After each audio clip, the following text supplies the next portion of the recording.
Velykinė Jono Evangelija, 21 skyrius, 1-14 eilutė. Pasakojimas apie trečią kartą, kai Jėzus oficialiai labai aiškiai pasirodo mokiniams. Štai tokia situacija, kaip atrodo mokaisi ir vis kažkaip atrodo neišmokstam. Petras šitoje istorijoje, žinodamas, kad Kristus yra prisikėlęs, jau 2 sykius jau buvo tą patyręs ir vis dėlto neišlaukia momento, daro kažką keisto. Tas keistumas tai sugrįžimas prie savo senojo amato žvejoti. Po prisikėlimo buvo toks ramybės laikas. Priešai nurimę, persekiotojai irgi nurimę, šiek tiek gal sutrikę, kad Kristaus kūno nebėra, bet atrodo žiniasklaida tuometinė ir, sakant, visos melagienos atrodo puikiai suveikė, gerai užmokėta. Taigi, atrodo, galai į vandenį, niekas neapkaltins žydų žmogžudystės organizavimu, taigi ten viskas yra tvarkoje. Kareiviai papirkti, okupacinė valdžia taip pat. Iš visų pusių yra ramu, tačiau kažkas yra neramu Petro viduje. Petras yra bažnyčios galva. Jam yra patikėti raktai dangaus karalystės, jam patikėtas vadovavimas Jėzus rinktinės. Ir jisai sako, einu žvejoti, tokie jo žodžiai. Iš 11 mokinių dar 5 pasisiūlo ir mes einame su tavimi. Gražus gestas, gražus sekimas paskui popiežių. Ką jie daro, jie naudoja žmogiškus metodus, jie gaudo tą vadinamą žuvį senuoju būdu.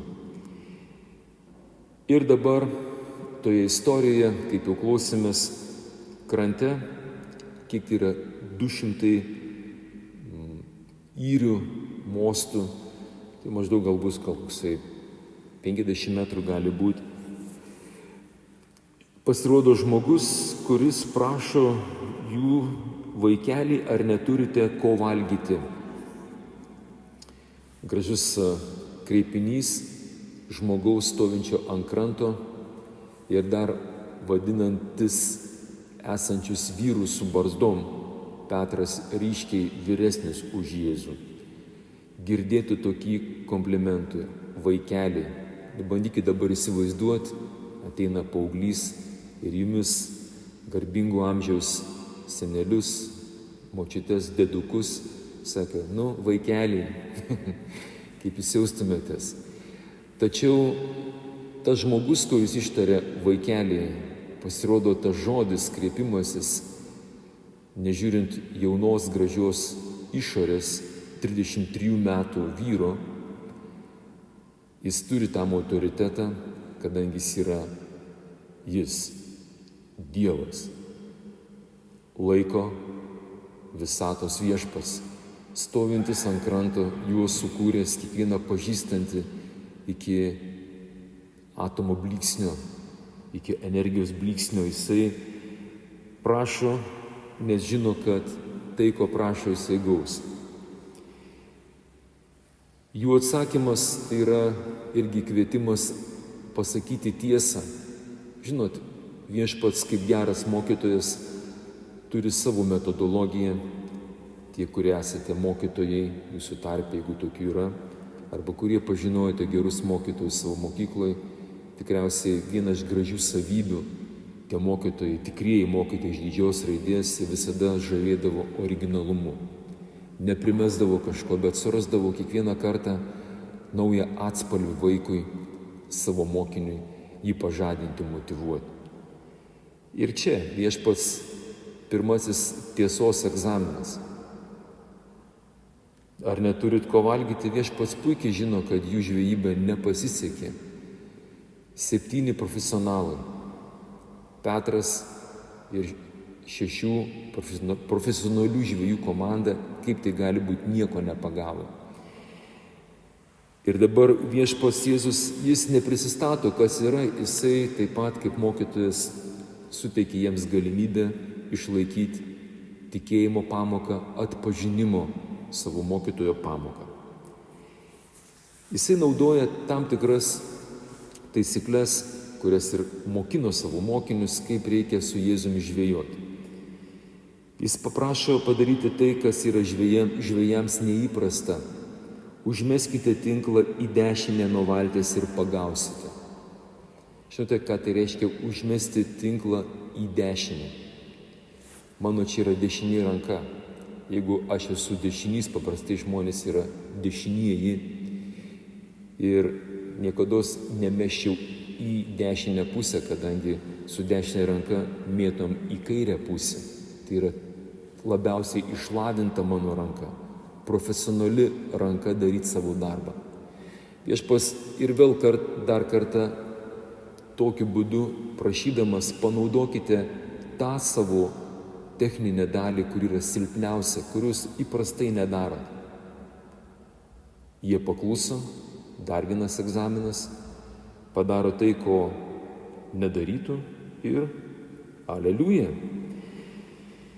Užmetė ir nebeistengė to tinklo patraukti dėl žuvų gausybės. Na ir tada čia vyksta tas atpažinimo momentas, aiškumo ir tikrumo momentas.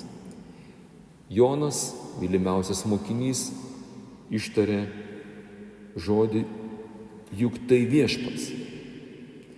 Petras dėl savo amžiaus, gal jis taip pat irgi nešėjo akinius kaip aš, jisai neprimato, kas ten gali, 100 metų, kas ten gali būti toksai.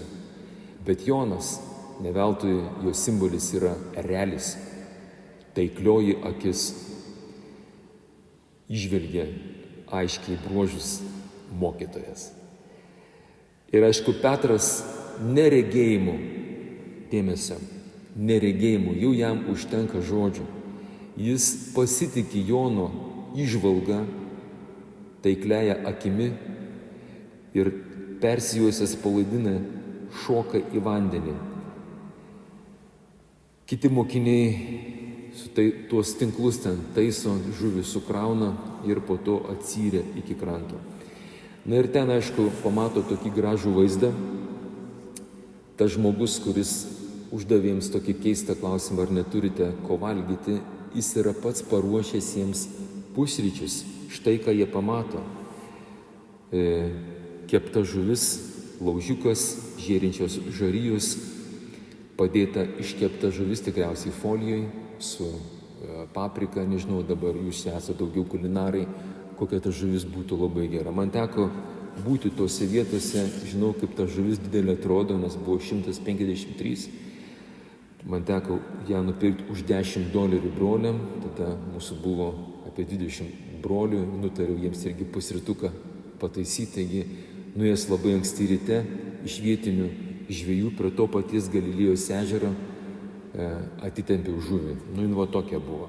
Tikrai nesu žvejys, meluoti nelabai moku, tai va tokia buvo. Mes pavalgėm visiems po gabaliuką. Tai va, tokia žuvis buvo pataisyta ir nei vieno žodžio prisistatymo, sveiki vyrai, čia aš, Jėzus prisikėlęs. Ne. Visa šita istorija tai yra kvietimas kiekvienam iš mūsų, brangus broliai seserys. Velykos ir Velykų įvykis yra, kad mes investuotumėm atpažinti viešpatį Jėzų, nebe tai, kad tau kas nors baksnos pirštų kaip pirmokėlį, čia raidelė A, čia raidelė B, bet kad patys pagal viešpaties atpažinimo ženklus, pagal jo gestą, pagal jo mimiką atpažintumėm, tai yra viešpats. Tokiu atveju aš nebejoju, jūsų gyvenimuose yra buvę, kai prie jo nepažįstamasis kažkoks keistas veiksmas, kažkokia judesys, žodis, atpažinimas ir tu supranti, tai saviški. nes niekas kitas taip nemokėtų padaryti, kaip tas asmuo, kurį kažkada taip pažinojau, gal jo ir nėra. Jūs palydite šiandien į paskutinę kelionę savo sesę. Taigi jūs, kurie pažinojate šį žmogų, kurių mes kiti nepažįstame, jūs tikriausiai žinote tam tikras ypatybės to asmens. Ir jūs ko gero nustebtumėt, jeigu šiandien laidotuvių dieną prie gedulinių pietų įeina moteris. Tik būkite akylūs, tokie dalykai vyksta realiai, tai sakau pagal savo patirtį. Ir staiga prieina ta moteris, tai gali būti padavėja, jis asmuo visiškai toks, atrodo, iš šalies, ir praeina pro jūs ir padaro tam tikrą veiksmą, kurį tik tai jūs ir žinote, ir nueina. Jūs nieko nesuprantat, bet ką tik tai jūs supratot, kad tai buvo jinai. Nes tik tai jinai ir padarydavo tokį gestą, tokį reveransą, niekas kitas. Būkime akylūs, Kristus prisikėlė, aleliuja.